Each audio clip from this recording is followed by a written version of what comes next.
प्रशासन ने दूसरी पाइलिंग मशीन मंगवाई है।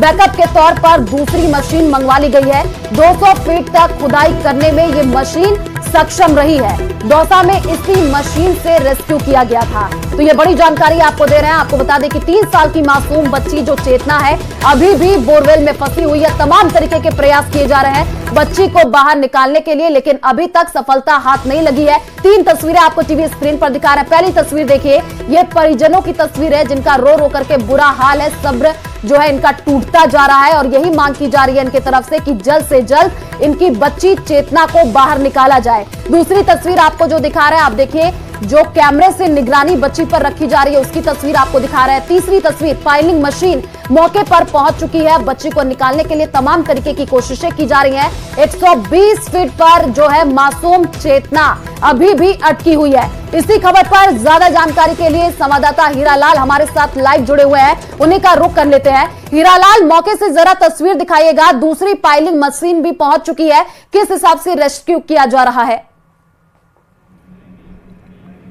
जी, इस समय की सबसे बड़ी अपडेट ये है कि प्रशासन ने दूसरी पाइलिंग मशीन मौके पे बुलाई है। ये पाइलिंग मशीन वही पाइलिंग मशीन है जो दौसा में जब इस प्रकार का जो घटना घटित हुई थी, वहां जो रेस्क्यू ऑपरेशन किया गया था, वहां भी यही दूसरी जो पाइलिंग मशीन है उसको मंगवाया गया था। बताया जा रहा है कि ये वहां पर जो घटना घटित हुई थी उस समय जो पहली जो पाइलिंग मशीन थी वो खराब हो गई थी। उसके बाद बैकअप के तौर पर दूसरी पाइलिंग मशीन मंगाई गई थी और उसमें करीबन 6 घंटे से ज्यादा का समय लगा था। तो यहाँ प्रशासन ने एहतियात बरतते हुए दूसरी पाइलिंग मशीन को बैकअप के तौर पे मंगवा लेना। मैं बताना चाहूंगा कि फिलहाल जो पाइलिंग मशीन जो प्लान बी के तहत जो गड्ढा खोदा जा रहा था वो अभी फिलहाल कुछ देर के लिए रोका गया है और प्लान ए के तहत जो रेस्क्यू टीम लगातार प्लान ए को अंजाम दे रही थी और बच्ची को बाहर निकालने की जो रेस्क्यू किया जा रहा था वो अभी भी प्रयासरत है कि किसी प्रकार से है जो बच्ची को बाहर निकाल लिया जाए, क्योंकि प्लान ए के तहत जो रोड डालकर जो एल बैंड है उसको गड्ढे में डालकर बच्ची तक जो बैंड है उसको पहुंचाकर उस बच्ची के हाथों पैरों में जो है उस बैंड को अटकाकर उस बच्ची को बाहर निकालने का जो प्रयास है वो लगातार जारी है।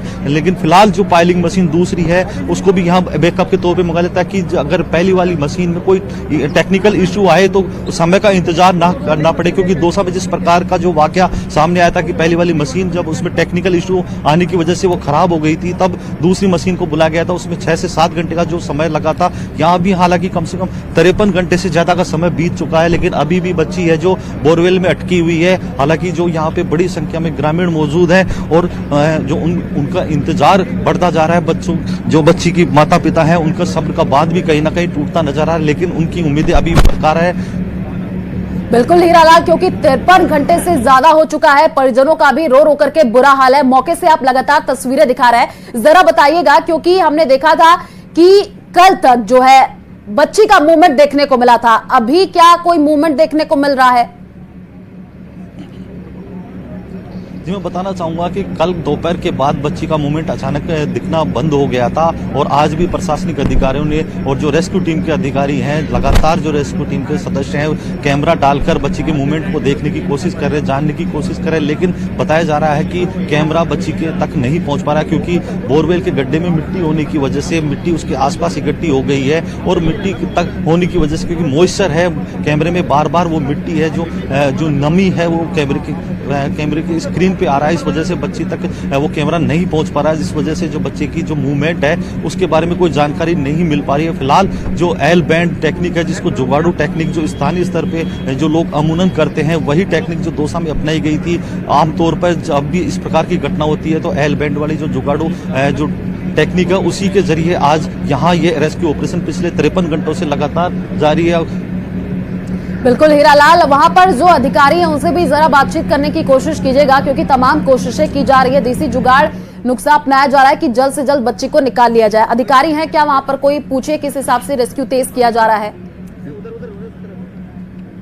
जी बिल्कुल, इस समय बात करने के लिए यहाँ के जो कोटपुतली एसडीएम ब्रजेश कुमार चौधरी हैं वो हमारे साथ मौजूद हैं। हम उनसे जानने की कोशिश करेंगे कि 53 घंटे से ज्यादा का समय बीत चुका है, लगातार आप लोग रेस्क्यू ऑपरेशन में जुटे हुए हैं, अब क्या तैयारी है?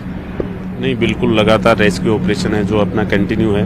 जो अपनी एनडीआरएफ की टीम है वो भी रेस्क्यू की कार्रवाई लगातार जारी है और पहले ही अपना जो पाइलिंग मशीन वाला है वो भी, उससे भी रेस्क्यू की कार्रवाई वो जारी है। सर, दूसरी पाइलिंग मशीन यहाँ मौके पे बुलाई गई है, क्या दूसरी पाइलिंग मशीन का उपयोग किया जाएगा पहली वाली की जगह? दूसरी जो पाइलिंग मशीन है वो स्टैंड बाई रखी गई है ये जो पाइलिंग मशीन है वो 150 फीट तक की हाइट तक का है। इसमें अगर बाई चांस जरूरत पड़ती है तो उसको स्टैंड बाई इसीलिए रखा गया है कि जरूरत पड़ती है तो उसकी मदद ली जाएगी। सर अभी तक जो पहली वाली पाइलिंग मशीन है उससे कहाँ तक कितनी फीट तक खुदाई कर दी गई?